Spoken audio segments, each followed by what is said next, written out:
우원식 국회의장이 6일 비상계엄과 탄핵 정국을 거치면서 어느 때보다 개헌의 시급성에 대한 국민적 공감대가 크다며 6월 초로 예상되는 이번 대통령 선거 이래 개헌 국민투표를 동시 실시하자고 제안했습니다. 우 의장은 개헌은 시대적 요구라며 승자 독식 위험을 제거하고 국민 통합으로 가기 위해 권력을 분산하고 협치를 실효적으로 제도화하는 것이라고 했습니다. 국민투표법을 개정하고 절차상 관건인 국회 헌법개정특위도 구성하자고 했습니다. 작년 말 계엄 사태 이후 넉 달간 극심한 정치적 갈등과 혼란을 겪었습니다. 대통령 권한대행까지 탄핵 소추당하면서 경제, 안보 위기가 심화되고 국민 고통과 국정 혼란은 가중됐습니다. 제왕적 대통령제와 승자 독식의 헌법체제가 한계를 드러냈습니다. 모든 것을 제도 탓으로 돌릴 수는 없지만 헌법 구조를 바꾸지 않고서는 나라를 원만하고 정상적으로 운영하기 어렵다는 사실이 명확해졌습니다. 그동안 대통령은 일방적 국정 운영으로 전횡하고 야당은 반대를 위한 반대를 외치며 발목 잡는 행태가 반복돼 왔습니다. 협치는 실종되고 너 죽고 나 살 자식의 극한 대립과 갈등이 되풀이됐습니다. 1987년 개헌 이후 대통령 3명이 퇴임 후 구속됐고 1명은 수사 중 극단적 선택을 했으며 2명은 탄핵으로 파면됐습니다.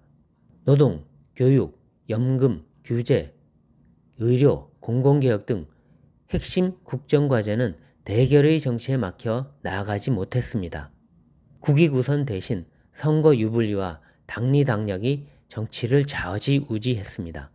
포퓰리즘 선심 정책이 난무하고 정쟁의 악순환은 끝없이 반복됐습니다. 이래선 경제 사회적 발전과 도약은 기대하기 어렵습니다. 젊은 세대의 미래도 기약할 수 없습니다. 개헌에 대한 공감대는 국민적으로 확산되고 있습니다.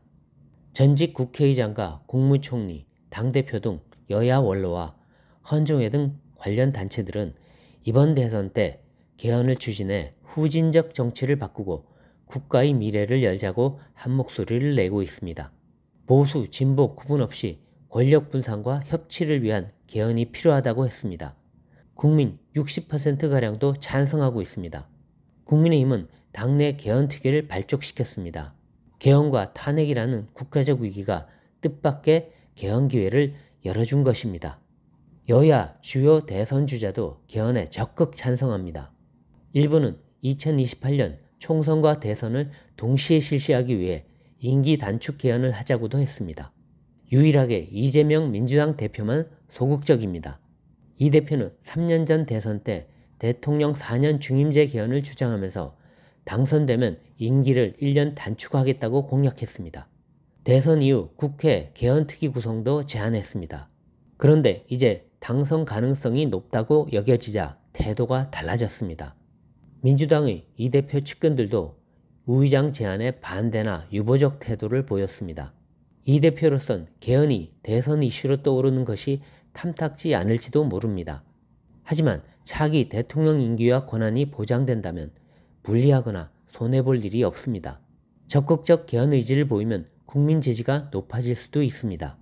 6월 초로 예정된 대선까지 시간상 제약으로 개헌을 마무리하기 어렵다면 구체적 개헌안을 공약으로 내세운 뒤 대선 후 국민투표에 붙일 수도 있습니다.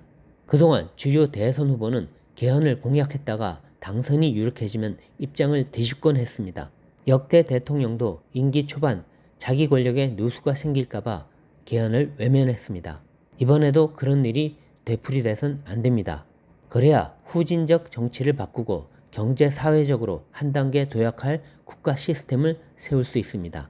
이 대표와 민주당이 적극적 의지를 보여주길 기대합니다. 힘들게 찾아온 절호의 기회를 놓친다면 역사에 죄를 짓는 것입니다.